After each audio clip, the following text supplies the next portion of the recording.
इस ई लेक्चर में आप सभी का स्वागत है। आज इस ई लेक्चर में हम व्यापारिक बैंकों के अर्थ और उनकी परिभाषाओं के बारे में अध्ययन करेंगे और साथ ही व्यापारिक बैंकों की जो प्रकार है, वर्गीकरण है, उसके बारे में भी शॉर्ट में डिस्कशन करेंगे। हम पूरी तरह से व्यापारिक बैंकों के अर्थ और परिभाषाओं पर ध्यान केंद्रित रखेंगे और क्या अर्थ है, क्या परिभाषाएं हैं और कौन सी परिभाषाएं सही है और सटीक है और इस बैंक शब्द की उत्पत्ति किस प्रकार से हुई थी, इसके बारे में हम विस्तार से अध्ययन करेंगे। जैसा कि हम जानते हैं, व्यापारिक बैंक का मतलब, या फिर यूं कहें कि बैंक, जब भी हम नाम लेते हैं बैंक, तो मन में एक ही सवाल उठता है कि जहां पर पैसे जमा किए जा सकते हैं या फिर उधार लिया जा सकता है, या हमारी पास जो बचत है उस बचत को हम वहाँ, ऐसी जगह है या ऐसा कोई संस्था है जिसमें जाके जमा कर सकते हैं और आवश्यकता पड़ने पर हम वापस ले सकते हैं। ऐसी कोई संस्था, ऐसा कोई ऑफिस, कार्यालय होगा, वही बैंक होगा। और वास्तव में सरल शब्दों में या फिर जो सामान्यतः जैसा हम सोच रहे होते हैं, बैंक का अर्थ वही होता है। क्योंकि हम यदि बात करते हैं कि आखिरकार हम अपनी बचत जो है वो मुद्रा के रूप में संचित करके रखते हैं। यद्यपि जब से मुद्रा का आगमन हुआ है या प्रचलन हुआ है या मुद्रा का उद्गम हुआ, तब से मुद्रा का महत्व बढ़ गया। उससे पहले जब बार्टर सिस्टम था, तब धन के रूप में जो भी वस्तुएं या चीज़ें होती थी, उनको संरक्षित करके या सुरक्षित करके रखने का तरीका अलग था। लेकिन जब मुद्रा उद्गम हुई, मुद्रा का प्रचलन हुआ, मुद्रा का आविष्कार हो चुका, तो उसके बाद से मुद्रा को संचित रूप में रखने का भी एक बहुत बड़ा माध्यम चुना गया।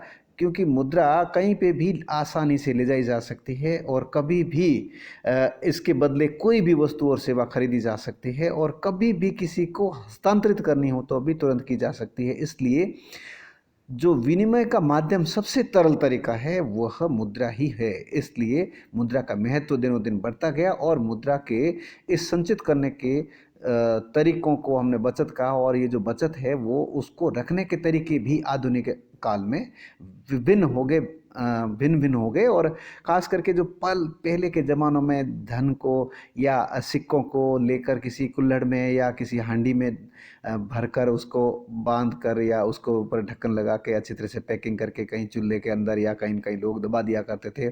और गांव में तो अभी भी प्रचलन है, कहीं पे भी नींव खुदाई होती है, कहीं कुछ होता है, जो पुराने खंडर होते हैं वहाँ खुदाई होते हैं, तो कहते हैं कि कहीं इसको इधर कहीं धन मिल सकता है। और इसी तरह से जब कोई पुरानी जगह या खंडरों पे खुदाई करके और नए मकान बन रहे होते हैं, तो ये रहता है मन में।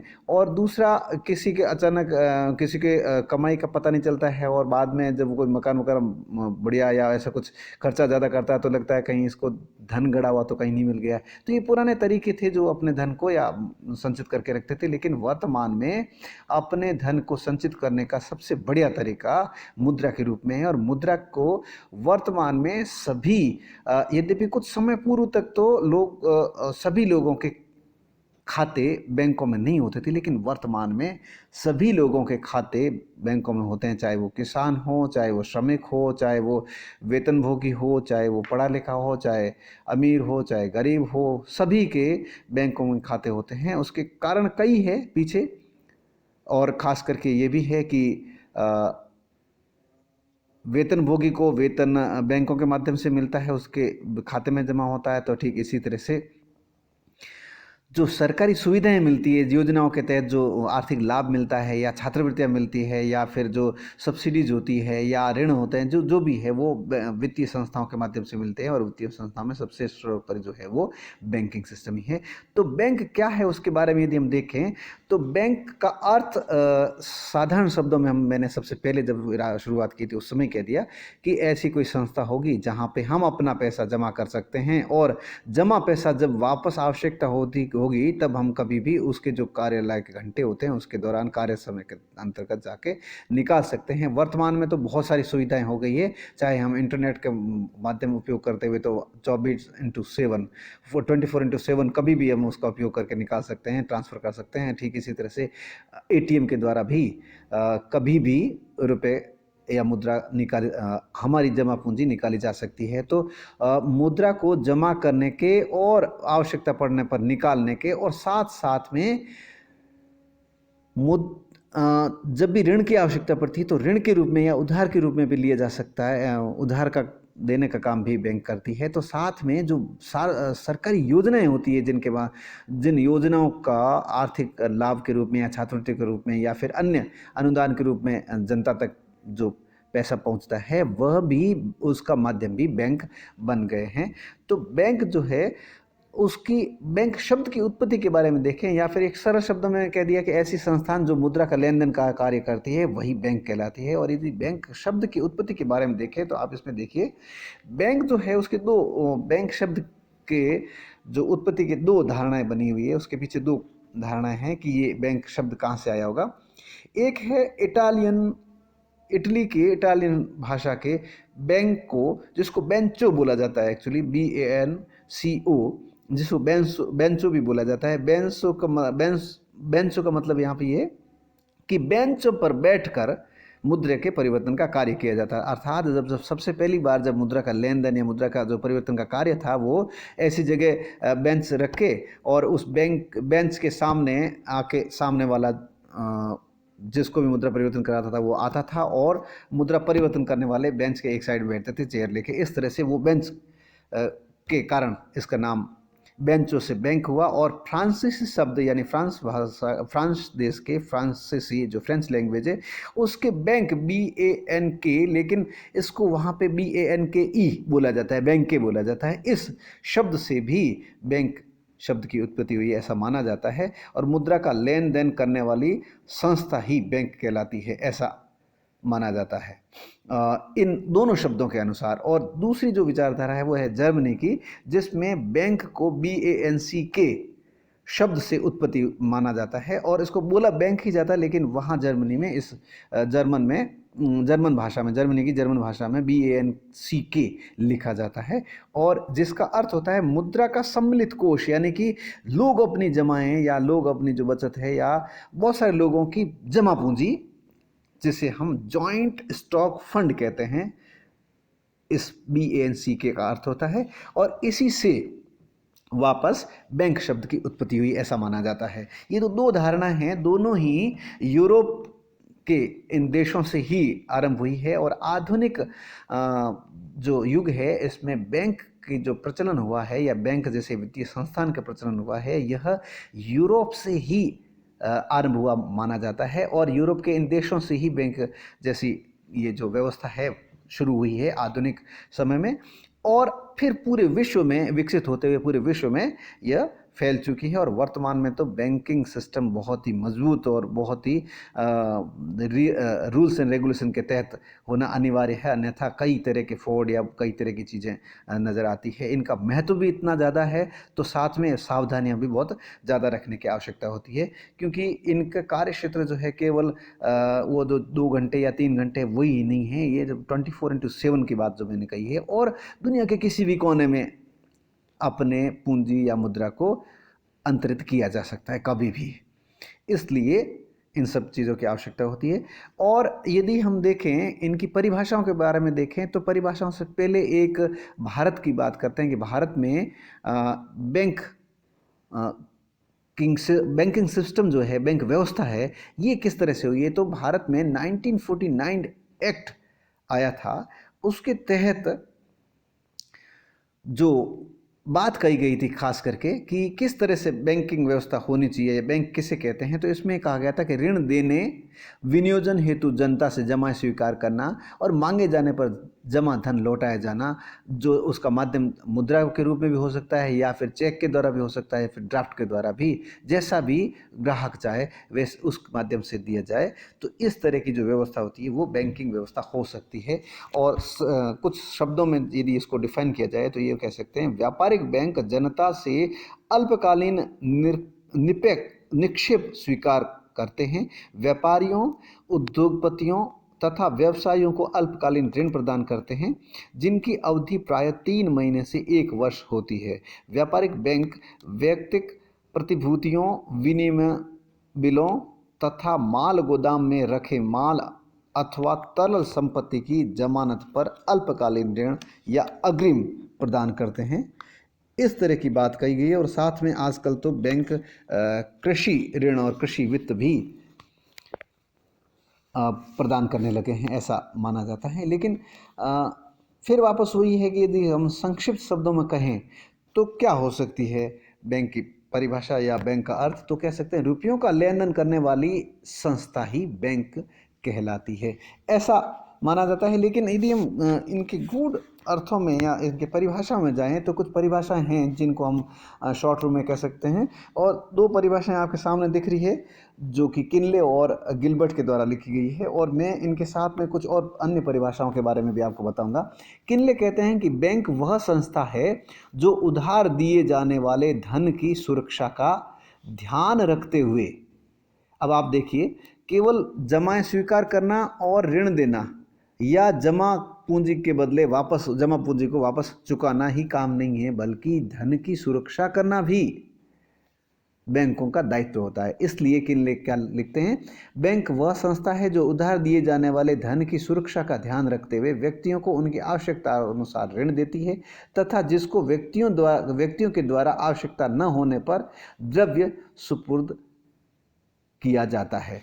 यानी दोनों ही चीज़ें हैं, जब ऋण देती है तो भी वो अपनी सुरक्षा की ध्यान रखती है, क्या पता वापस आता है या नहीं आता है, उसके पीछे वो गारंटी या फिर कुछ जो साख के रूप में, क्रेडिट के रूप में कुछ कागजात लेती है।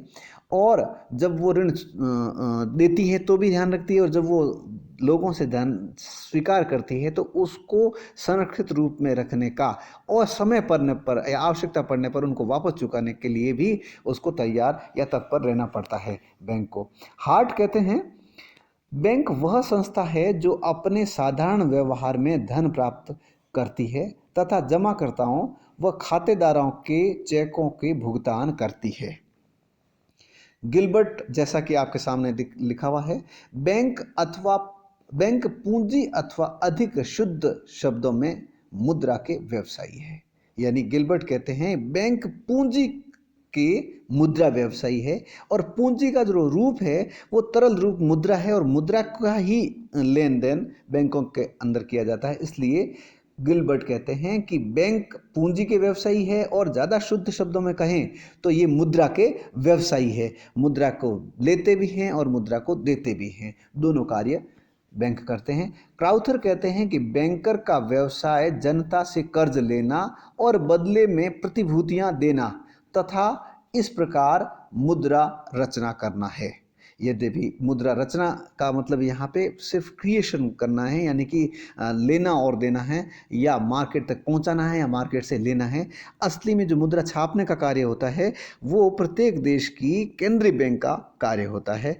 केंद्रीय बैंक भारत में रिजर्व बैंक ऑफ इंडिया है, इसी तरह से अमेरिका में फेडरल बैंक है। हर देश की अपनी अपनी केंद्रीय बैंक होती है, वह मुद्रा छापती है, वह मुद्रा जारी करती है, और जो मुद्रा केंद्रीय बैंक द्वारा जारी की जाती है या छापी जाती है वह व्यापारिक बैंकों के माध्यम से हम तक पहुंचती है, जनता तक पहुंचती है, या मार्केट में या बाजार में पहुंचती है, जो अर्थव्यवस्था के धुरी के रूप में कार्य करती है। यदि कार्य अनुसार मुद्रा की परिभाषा देखें तो सर जॉन पिजेट की जो परिभाषा है वो बहुत अच्छी परिभाषा है, और वो कहते हैं कुछ इस प्रकार कहते हैं कि वेबस्टर कोष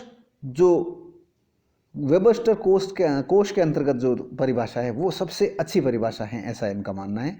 वह यह है, बैंक वह संस्था है जो द्रव्य में व्यवसाय करती है, एक प्रतिष्ठान जहां धन का जमा, संरक्षण तथा निर्गमन होता है तथा जहां ऋण देने एवं कटौती की सुविधाएं प्रदान की जाती है और एक स्थान से दूसरे स्थान पर धनराशि भेजने की व्यवस्था की जाती है, वही बैंक है, वही संस्था बैंक है। अब आप देखना एक और चीज़ जुड़ गई इसमें, बैंक न केवल एक स्थान पर बैंक रुपए जमा करती है और स्वीकार भी करती है और आवश्यकता पड़ने पर देती है, बल्कि दूसरी जगह कोई ट्रांसफ़र करने हो तो भी वो अपने माध्यम से, यानी बैंक अपने माध्यम से वो कर सकती है।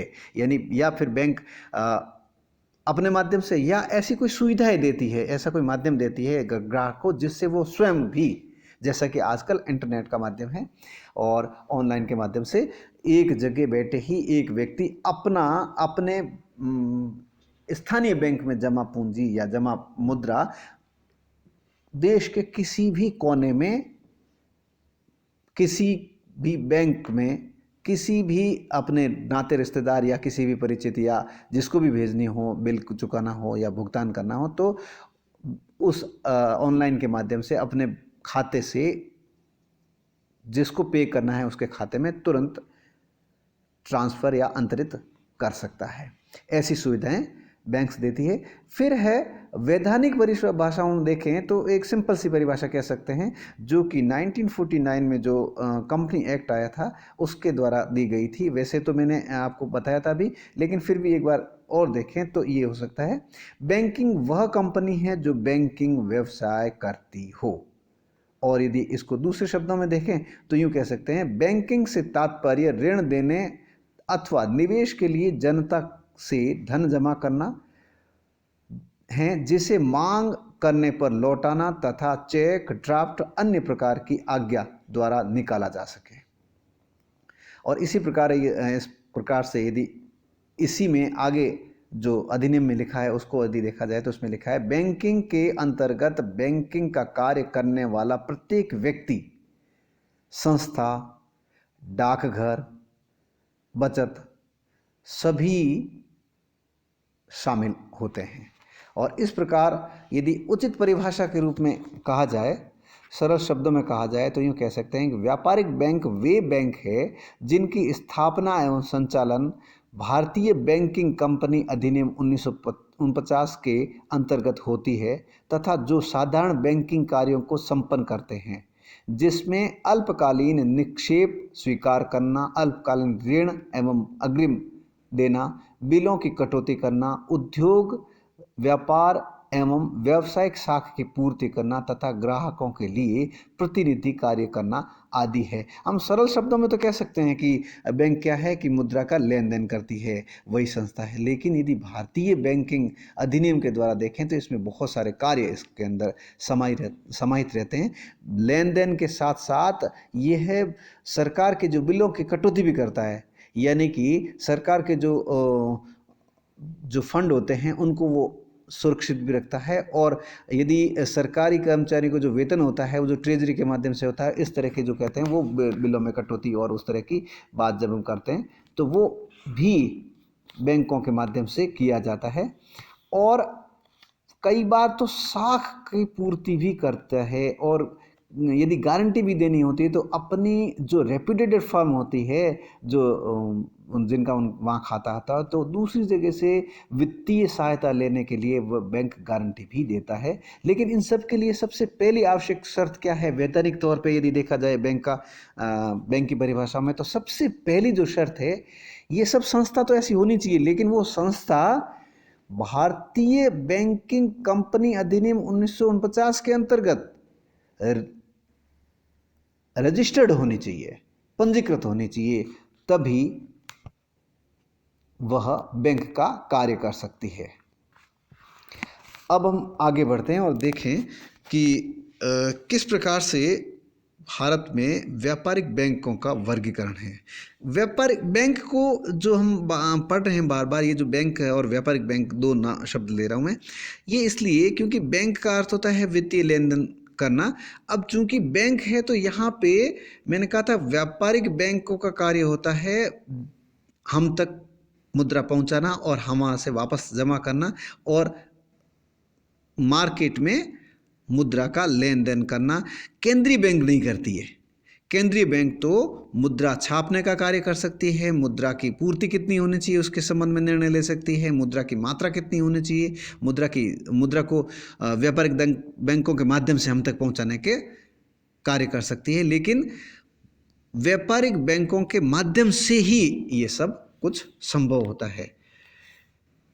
इसलिए बैंकों का ये व्यवसाय है मुद्रा का लेन देन करना, इसलिए व्यापारिक बैंक भी कहलाते हैं, व्यावसायिक बैंक भी कहलाते हैं और वाणिज्यिक बैंक भी कहलाते हैं। और ये इंग्लिश में कॉमर्शियल बैंक्स कहलाते हैं। जो भारत में ये दो प्रकार के हैं, एक तो है अनुसूचित बैंक शेड्यूल्ड बैंक्स और एक है गैर अनुसूचित या असूचीबद्ध बैंक, नॉन शेड्यूल्ड बैंक्स। ये नॉन शेड्यूल्ड और शेड्यूल्ड क्या है? ये है भारतीय बैंकिंग कंपनी अधिनियम 1949 के अनुसार अनुसूचित बैंकों का अभिप्राय उन व्यापारिक बैंकों से जिनका नाम रिजर्व बैंक ऑफ इंडिया की द्वितीय सूची में दर्ज है तथा जिनकी चुकता पूंजी यानी पेड अप कैपिटल से होती है, वह होती है, यानी चुकता पूंजी उनके पास सुरक्षित होती है। और दूसरा है स्टेचुटरी रिजर्व्स, यानी जो आरक्षित अनुपात है, वैधानिक आरक्षित अनुपात है, वो दोनों ये होने चाहिए और ये दोनों मिलाकर 5 लाख या इससे अधिक होने चाहिए और ये रिजर्व बैंक के सदस्य होने चाहिए और रिजर्व बैंक के यहाँ पे ये रजिस्टर्ड होने चाहिए। यही बैंक अनुसूचित बैंक्स कहलाती है। जो अनुसूचित बैंक्स होती है यानी शेड्यूल्ड बैंक्स होती है, उनको रिजर्व बैंक बहुत सारी सुविधाएं देती है, कुछ विशेष सुविधाएं देती है और यही है जो बिलों के पुनर्कटौती करना या बिलों का भुगतान करना, जैसा मैंने अभी कहा था कि ट्रेजरी के माध्यम से वेतन भोगियों को वेतन देना, ये सब जो कार्य हैं वो केवल ये जो अनुसूचित बैंक्स हैं वो ही कर सकती है। चाहे वो क्लियरिंग हाउस होती है ना, समाशोधन गृह, यानी कि जब हम चेक या जो ड्राफ्ट देते हैं या चेक देते हैं, जो चेक और ड्राफ्ट देते हैं तो फिर वो किसी ऐसी छोटी बैंक का हो तो फिर हर बैंक को ये सुविधा नहीं होती कि वो क्लियर करे। तो क्लियरेंस के लिए एक कोई एजेंसी होती है हर शहर में, जो बड़ी या एक या दो हो सकते हैं या उससे भी ज़्यादा हो सकती है, लेकिन मूल रूप से एक ही होती है जहाँ पे सभी चेक और जो इस तरह के जो दिए जाते हैं वो उस जगह एक जगह जाते हैं और वहाँ पे वो क्लियर होते हैं। तो वो समाशोधन गृह कहते हैं उसको, क्लियरेंस हाउस। तो वो सुविधाएं भी इन बैंक्स को मिलती है। लेकिन जो गैर अनुसूचित या असूचित बद्ध बैंक है, इनकी पूंजी जो होती है, चुकता पूंजी और आरक्षित कोष अनुपात दोनों मिलाकर कितने 5 लाख से कम होते हैं और ये द्वितीय सूची में दर्ज नहीं होते हैं। तो ये जो बैंक होती है वो गैर अनुसूचित बैंक कहलाती है। ये रुपयों का लेन देन तो, मुद्रा का लेन देन तो कर सकती है, लेकिन इनको विशेष सुविधाएं नहीं प्राप्त होती है। इनके अंतर्गत विशेष सुविधाओं, जैसे मैंने ट्रेजरी के बिलों का भुगतान की बात कही है, क्लियरिंग का हाउस की बात करी है, या फिर पीपीएफ अकाउंट या इस तरह की जो चीज़ें होती है वो ये बैंक्स नहीं कर सकती है। तो इस तरह से आज हमने देखा कि व्यापारिक बैंक क्या है, व्यापारिक बैंक क्यों कहलाती है ये, और बैंक शब्द की उत्पत्ति कैसे हुई है, व्यापारिक बैंकों की क्या परिभाषाएं हैं, और भारत में व्यापारिक बैंक किस तरह से व्यवस्था है और क्या कहलाती है, इसके बारे में हमने विस्तार से अध्ययन किया। धन्यवाद।